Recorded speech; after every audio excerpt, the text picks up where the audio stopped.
Hello, everybody. How are we doing today? I've been getting a lot of questions lately as to whether Delhi University Faculty of Law is better for 3LB or NLSIU Bangalore. Today, we'll be having a very pragmatic discussion upon this topic. We'll stick to three parameters, which is placement, campus life, and overall brand, prestige, and reputation. Okay, before we begin, let me tell you, both are very good legacy institutions and they are good in their own ways. However, we're going to have a very structured discussion today since you have all been asking me this question a lot lately. Chaliye, let's talk about overview.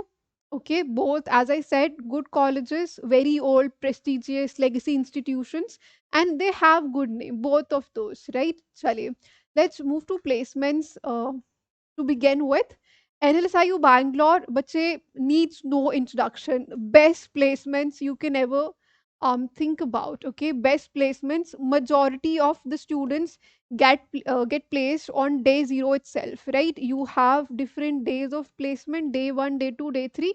Day zero pe hi majority of students get placed. They get their PPOs. You don't even need to sit for the placement. Half of the student get placed before that. Right?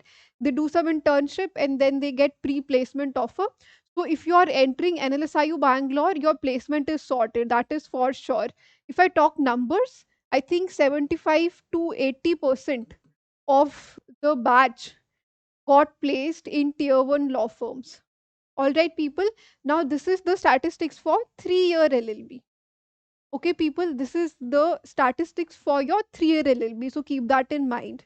All right, people, definitely all the major law firms and international organization, they do come here for placements every year. Okay, it's an everyday affair for them. Now, if I talk about Delhi University, on the other hand, you should bear in mind this does not have a dedicated placement cell. They have a placement committee, but that is student run, beta. That committee is student run. The college itself does not really help you with placement. The placement cell that they have, it is entirely student run. Yes, certain companies do come, firms do come. I'm not saying no firm will come there, they do come to hire. But if I talk about numbers, 18 to 20% of the people get hired. This is the tier 1 law firms I'm talking about. Only 18 to 20% people get hired. Now, for that also, you need to make in lots of effort. You have to do internships, right? You have to do lots of internships. You have to do some extra courses and certifications that help for sure. Long story short, you will have to put a lot of personal effort. The college itself will not help you much when it comes to placements. Actually. Now, this does not mean people don't get placed. I know students who did get placed at very good packages, tier 1 law firms. However, here the personal effort matters more than institutional effort. Now, if I talk about campus life, NLSIU, the campus life is somewhat rigorous beta. Okay, there's a lot of pressure, academic pressure. Then you have extracurricular, you have research paper, moot courts, and continuous assessment. Every other day, you have a test coming up, right? So, if you want that academic pressure and rigorous life, definitely NLS is a place for you. But I should also say the pressure that they put on you, it refines you as a person, right? Chaliye.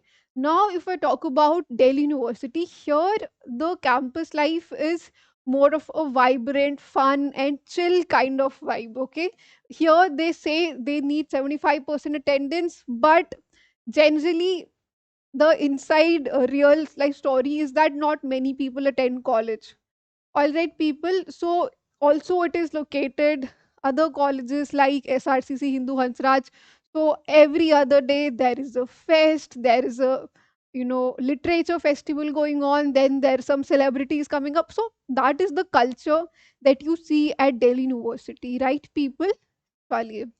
Now, if I talk about overall brand reputation and prestige, see, Delhi University law faculty may they have this joke, we have no ACs in Delhi University, okay, no air conditions because litigation is about blood and sweat. So this is probably the sweat they are talking about. So yes, it has a very good brand name when it comes to litigation. If you're practicing in court, definitely it will help you. Big lawyers do hire their juniors from Delhi University, definitely good place. However, if you are aspiring to get into corporate, you'll have to put in lots of effort, individual level. All right, people. Chale. So, if you are planning to get into litigation, judiciary, public services, or academia, even academia, Delhi University is a good place to be at. Corporate, not so much.